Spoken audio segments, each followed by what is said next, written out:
Halo, Assalamualaikum warahmatullahi wabarakatuh. Kembali lagi dengan saya Eko Supriyadi di channel Cekomat UNES. Halo teman-teman, di channel Cekomat UNES membahas tentang soal-soal P3K 2021 dan TIU CPNS Hitung Cepat 2021. Bagi teman-teman yang belum subscribe, silahkan subscribe. Terima kasih banyak yang sudah subscribe. Menjadikan semangat, memberikan motivasi untuk membuat soal-soal terbaru ya teman-teman. Penilaian dilaksanakan melalui 3 pendekatan, yaitu assessment of learning, penilaian akhir pembelajaran, assessment for learning, penilaian untuk pembelajaran, dan assessment of learning, penilaian sebagai pembelajaran. Berikut ini pernyataan yang tidak tepat mengenai pendekatan penilaian adalah: A. Assessment of learning merupakan penilaian yang dilaksanakan saat pembelajaran. B. Ulangan akhir semester, ujian sekolah, dan ujian nasional merupakan contoh assessment for learning. Assessment for learning merupakan penilaian yang dilaksanakan setelah proses pembelajaran selesai. D. Tugas-tugas di kelas, presentasi, dan kuis merupakan contoh assessment as learning. E. Dalam assessment as learning, peserta didik juga dapat dilibatkan dalam merumuskan prosedur penilaian. Menurut teman-teman, jawaban yang tepat untuk soal ini adalah yang mana nih teman-teman? Oke, kita bahas dulu ya teman-teman, apa itu assessment of learning ya teman-teman. Penilaian dilaksanakan melalui 3 pendekatan, yaitu assessment of learning, penilaian akhir pembelajaran, assessment for learning, penilaian untuk pembelajaran, dan assessment as learning, penilaian sebagai pembelajaran. Kita harus tahu nih, apa definisi-definisi dari itu ya teman-teman.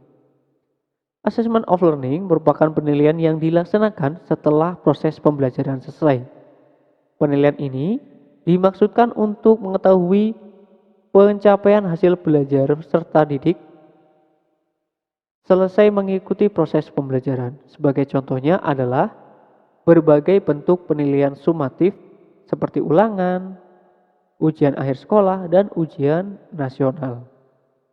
Selanjutnya, kalau assessment for learning dilakukan selama proses pembelajaran berlangsung dan digunakan sebagai dasar untuk melakukan perbaikan proses belajar mengajar, sehingga guru dapat memberikan umpan balik terhadap proses belajar peserta didik, memantau kemajuan, dan menentukan kemajuan belajarnya. Dan bagi guru, assessment for learning dapat digunakan sebagai umpan balik untuk meningkatkan kinerjanya. Sebagai contoh, penilaian formatif, misalnya tugas-tugas di kelas dan presentasi atau kuis. Yang ketiga, assessment as learning merupakan fungsi yang hampir sama dengan assessment for learning, yaitu berfungsi sebagai formatif dan dilaksanakan selama proses pembelajaran berlangsung. Perbedaannya, assessment as learning melibatkan peserta didik secara aktif dalam kegiatan penilaian tersebut. Sebagai contoh, penilaian terhadap dirinya sendiri atau self-assessment, dan penilaian antar teman. Dalam assessment as learning, peserta didik juga dapat dilibatkan dalam merumuskan prosedur penilaian, kriteria, maupun rubrik atau pedoman penilaian sehingga mereka mengetahui dengan pasti apa yang harus dilakukan agar memperoleh capaian belajar yang maksimal. Jadi, berikut ini pernyataan yang tepat mengenai pendekatan penilaian. Jawaban yang tepat adalah yang E. Dalam assessment as learning, peserta didik juga dapat dilibatkan dalam merumuskan prosedur penilaian. Oke teman-teman, jadi untuk sekarang teman-teman sudah mengetahui apa itu assessment as learning, apa itu assessment for learning, apa itu assessment of learning ya teman-teman. Definisi dan contoh-contoh yang berkaitan dengan assessment of learning, for learning, dan assessment as learning. Jadi teman-teman sudah bisa membedakan mana itu of learning, for learning, dan as learning. Oke teman-teman, Mari kita bahas soal berikutnya. Bu Ani bermaksud mengembangkan kemampuan berpikir kreatif melalui curahan gagasan dengan kantong ide. Setiap siswa membawa kantong ide berisi satu benda, kemudian kantong ide ditukar dengan temannya. Tugas siswa adalah memberikan kata sebanyak mungkin berkaitan benda yang ada di kantong ide tersebut. Cara yang digunakan Bu Ani dapat mengembangkan keterampilan berpikir A. Konvergen, B. Vertikal, C. Logis, D. Divergen. Nah, menurut teman-teman, jawaban yang tepat untuk soal Bu Ani yang bermaksud mengembangkan kemampuan berpikir kreatif melalui curahan gagasan dengan kantong idenya adalah yang mana nih teman-teman? Oke, kita bahas ya teman-teman. Menurut J.P. Wilford, membagi proses berpikir manusia menjadi dua tipe nih teman-teman. Yang pertama yaitu divergen dan konvergen. Untuk berpikir divergen yaitu ide generation. Orang-orang dengan tipe berpikir divergen mampu menghasilkan dan memproduksi ide-ide baru dan kerap dikaitkan dengan kreativitas. Kalau konvergen, yaitu berpikir ide analisis. Sedangkan orang-orang dengan tipe berpikir konvergen mampu menganalisis ide dan dikaitkan dengan kemampuannya menyelesaikan masalah atau problem solving. Jadi, untuk soal Bu Ani bermaksud mengembangkan kemampuan berpikir kreatif, yaitu adalah yang D teman-teman, divergen. Karena dia menganalisis dulu dan berpikir konvergen mampu menganalisis ide dan dikaitkan dengan kemampuan menyelesaikan masalah. Karena tugas siswa adalah memberikan kata sebanyak mungkin berkaitan benda yang ada di kantong ide tersebut. Nah, setiap siswa membawa kantong ide berisi satu benda, kemudian kantong ide ditukar dengan temannya. Nah, cara yang digunakan Bu Ani adalah dapat mengembangkan keterampilan berpikir divergen. Oke, teman-teman, kita bahas soal berikutnya.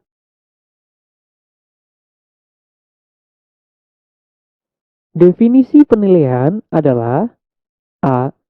Kegiatan dalam meningkatkan kualitas, kerja, dan produktivitas suatu lembaga dalam melaksanakan programnya. B. Kegiatan penentuan angka bagi suatu objek secara sistematis. C. Prosedur yang sistematis untuk mengumpulkan informasi yang dapat digunakan untuk membuat kesimpulan tentang karakteristik orang atau objek. D. Menentukan atau menyusun alat ukur, dalam hal ini instrumen pengukuran, dan bagaimana mengukurnya. Nah, menurut teman-teman, definisi penilaian adalah yang mana nih teman-teman? Oke, kita bahas satu persatu ya teman-teman. Untuk Permendikbud nomor 23 tahun 2016, penilaian adalah proses pengumpulan dan pengolahan informasi untuk mengukur pencapaian hasil belajar peserta didik. Sedangkan menurut Dekdiknas 2004 mengemukakan bahwa penilaian adalah suatu proses sistematis yang mengandung pengumpulan informasi, menganalisis, menginterpretasi informasi tersebut untuk membuat keputusan-keputusan, menegaskan pendapat di atas berkaitan dengan Permendikbud nomor 23 tahun 2016. Kalau menurut Hamalik 2003 mengemukakan bahwa penilaian adalah suatu proses berkelanjutan tentang pengumpulan dan penafsiran informasi untuk menilai atau asesmen keputusan-keputusan yang dibuat dalam perencanaan suatu sistem pengajaran. Kalau menurut Ari Kunto 1997 mengemukakan bahwa penilaian dalam pendidikan adalah kegiatan menilai yang terjadi dalam kegiatan pendidikan atau sekolah. Jadi, definisi penilaian yang benar adalah yang C. Prosedur yang sistematis untuk mengumpulkan informasi yang dapat digunakan untuk membuat kesimpulan tentang karakteristik orang atau objek. Penilaian dalam proses pembelajaran berfungsi sebagai alat untuk mendeteksi kesulitan belajar merupakan pengertian dari A. Assessment of learning, B. Assessment for learning, C. Assessment to learning, D. Assessment as learning, E. Assessment on learning. Nah, menurut teman-teman, jawaban yang tepat untuk soal ini adalah yang mana nih teman-teman? Untuk bisa menjawab berkaitan dengan penilaian dalam proses pembelajaran berfungsi sebagai alat untuk mendeteksi kesulitan belajar, kita harus tahu terlebih dahulu definisi-definisi di antaranya assessment of learning, for learning, to learning, as learning, dan on learning. Oke, kita bahas dulu satu-satu ya teman-teman. Assessment of learning yaitu dilakukan di akhir program pembelajaran dengan tujuan untuk memberikan pengakuan terhadap pencapaian hasil belajar setelah proses pembelajaran selesai, yaitu berbentuk ujian. Entah itu bentuk ujian nasional, ujian sekolah madrasah, dan berbagai bentuk penilaian sumatif. Yang kedua, yaitu assessment for learning nih teman-teman. Dilakukan selama proses pembelajaran berlangsung, digunakan sebagai dasar untuk melakukan perbaikan proses belajar mengajar, yaitu berkaitan dengan penugasan, presentasi, proyek, termasuk kuis merupakan contoh-contoh bentuk assessment for learning, yaitu penilaian untuk proses belajar mengajar, yaitu penilaian formatif.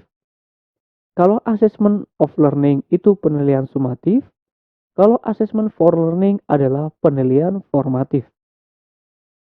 Untuk assessment of learning, yaitu dilaksanakan selama proses pembelajaran berlangsung, melibatkan peserta didik secara aktif dalam kegiatan penilaian tersebut. Tujuannya menjadi bahan belajar siswa dalam berpartisipasi dalam menilai kemampuannya sendiri dengan keikutsertaan dalam menentukan teknik dan prosedur dan lain-lain.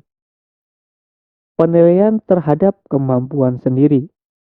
Kalau assessment of learning yaitu penilaian sumatif, kalau assessment for learning yaitu penilaian formatif, kalau assessment as learning yaitu penilaian terhadap kemampuan diri sendiri.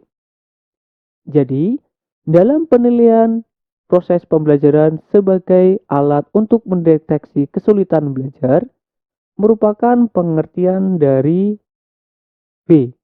Assessment for learning. Dilakukan selama proses pembelajaran berlangsung, digunakan sebagai dasar untuk melakukan perbaikan proses belajar mengajar, yaitu assessment for learning. Jadi jawaban yang tepat adalah yang B teman-teman. Langkah pertama yang harus diperhatikan dalam kegiatan perencanaan penilaian sikap adalah A. Menentukan sikap yang akan dikembangkan, B. Menentukan indikator, C. Menentukan spesifikasi instrumen, D. Menentukan skala pengukuran. Menurut teman-teman, jawaban yang tepat untuk soal ini adalah yang mana teman-teman? Perencanaan penilaian sikap yaitu ada 3. 1. Menentukan sikap yang akan dikembangkan di sekolah mengacu pada KI 1 dan KI 2. Yang kedua, menentukan indikator sesuai dengan kompetensi sikap yang akan dikembangkan. Yang ketiga, merancang kegiatan pembelajaran yang dapat memunculkan sikap yang telah ditentukan. Nah, jadi perencanaan penilaian sikap adalah ya, jawaban yang tepat adalah yang A. Menentukan sikap yang akan dikembangkan. Lanjut ke soal berikutnya.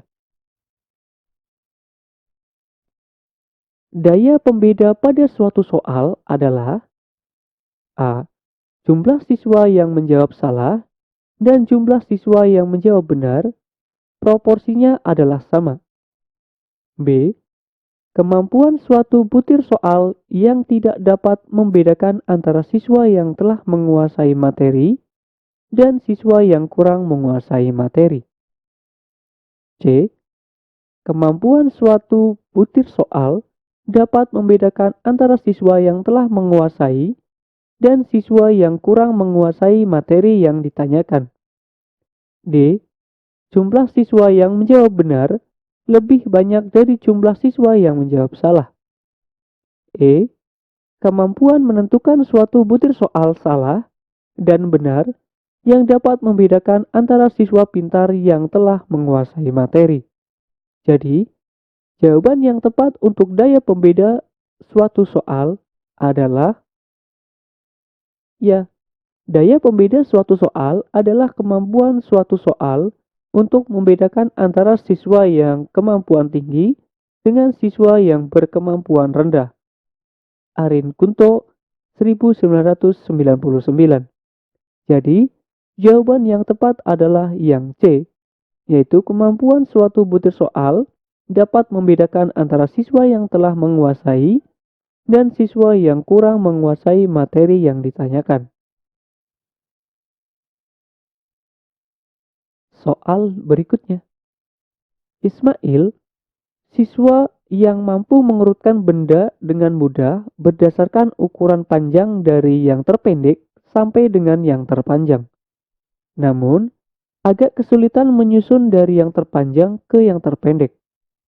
Kemampuan Ismail mengurutkan panjang benda tersebut merupakan kemampuan berpikir pada tahap perkembangan kognitif yang A. Praoperasional, B. Preoperasional, C. Operasional konkret, D. Operasional formal. Nah, menurut teman-teman nih, jawaban yang tepat untuk soal ini adalah yang mana teman-teman? Mengurutkan termasuk tahap operasional konkret. Tahap operasional konkret yaitu kisaran usia dari 7 tahun sampai 11 tahun. Tahap ketiga perkembangan kemampuan kognitif anak adalah operasional konkret yang dimiliki oleh anak di kategori usia 7 tahun sampai 11 tahun. Berikut adalah ciri-ciri perkembangan di tahap ini.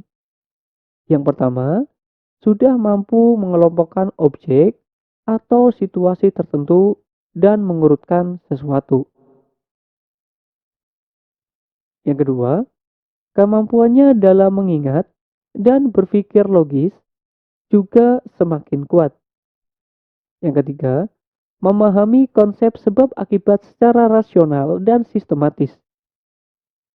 Yang keempat, mulai dapat belajar membaca dan matematik.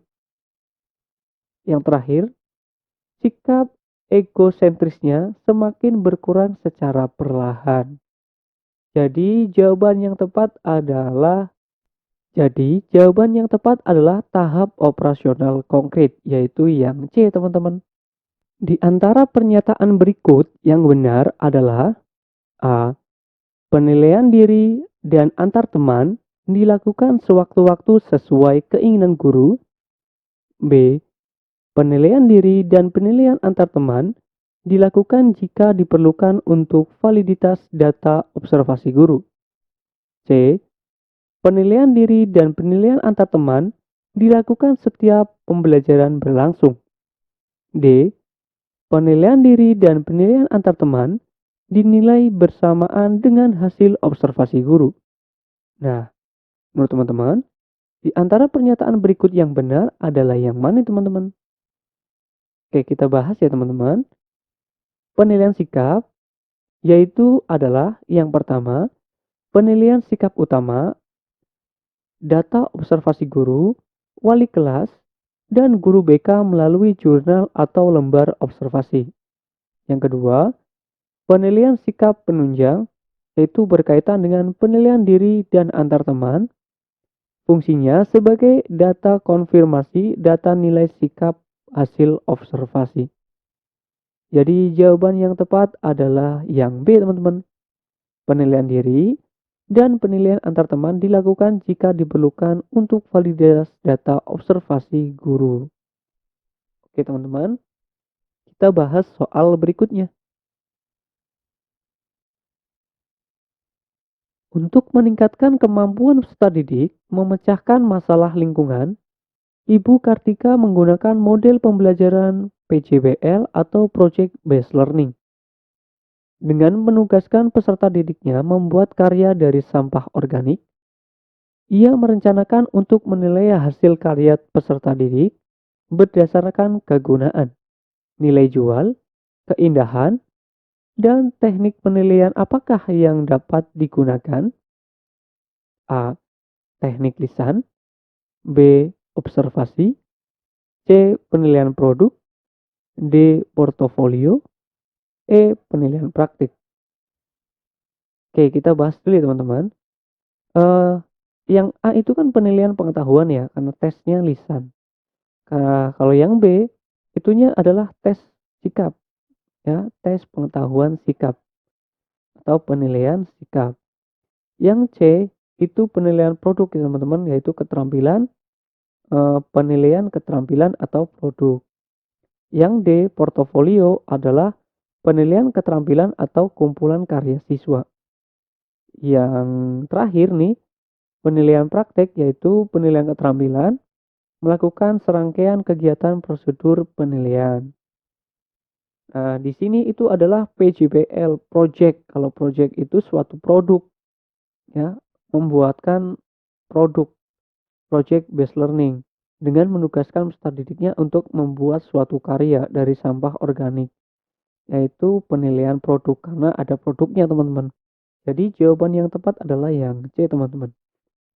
Beberapa siswa Pak Usman memiliki IQ pada taraf normal bawah dan seringkali harus mengikuti remedial, terutama materi yang memerlukan keterampilan berpikir tingkat tinggi. Namun, pada materi yang memerlukan keterampilan berpikir tingkat rendah, ketiganya mampu mencapai batas ketuntasan. Upaya Pak Usman untuk mengembangkan potensi terbaik ketiga siswa tersebut adalah A. Melaksanakan penilaian hasil belajar dalam bentuk yang fleksibel sesuai kebutuhannya. B. Menyediakan tambahan fasilitas dalam bentuk tutor sebaya saat pembelajaran. C. Memberikan waktu lebih di luar kelas untuk menyelesaikan target pembelajaran. D. Memfasilitasi pembelajaran yang mengembangkan bentuk potensi keterampilan. Untuk soal ini, jawaban yang tepat adalah yang D ya teman-teman. Udah jelas nih teman-teman. Beberapa siswa dari Pak Usman memiliki IQ pada taraf normal bawah dan seringkali harus mengikuti remedial. Nah, tetapi pada keterampilan berpikir tingkat rendah, ketiganya mampu mencapai batas ketuntasan. Upaya Pak Usman untuk mengembangkan potensi terbaik ketiga siswa tersebut yaitu memberikan fasilitas pembelajaran yang mengembangkan bentuk potensi keterampilan teman-teman. Sudah jelas ya teman-teman? Jadi jawaban yang tepat adalah yang D teman-teman. Berikut ini yang bukan termasuk kegiatan perencanaan pada prosedur penilaian pengetahuan adalah A. Pemetaan KD memuat pelajaran. B. Penetapan bentuk dan teknik penilaian. C. Perancang instrumen penilaian. D. Menyusun bank soal. E. Menentukan penilaian. Nah, menurut teman-teman, jawaban yang bukan termasuk kegiatan perencanaan pada prosedur penilaian pengetahuan adalah, maka kita harus mengetahui dulu prosedur penilaian pengetahuan kayak gimana ya teman-teman. Oke, kita bahas ya teman-teman.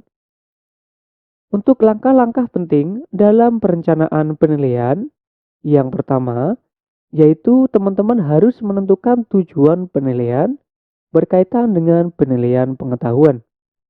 Yang kedua, teman-teman harus menentukan bentuk penilaian, entah itu ulangan, pengamatan, penugasan, dan atau bentuk yang lainnya. Yang ketiga, memilih teknik penilaian, yaitu baik teknik tes tertulis, tes lisan, ataupun tes penugasan. Yang keempat, teman-teman harus menyusun kisi-kisi, menentukan kompetensi dasar yang akan diukur, lingkup materi, indikator soal, nomor soal, level, dan bentuk soal. Yang kelima, teman-teman harus menyusun soal tersebut. Yang keenam, teman-teman harus menyusun pedoman penskoran. Jadi, berikut yang bukan termasuk kegiatan perencanaan pada prosedur penilaian pengetahuan adalah yang D, teman-teman. Menyusun bank soal.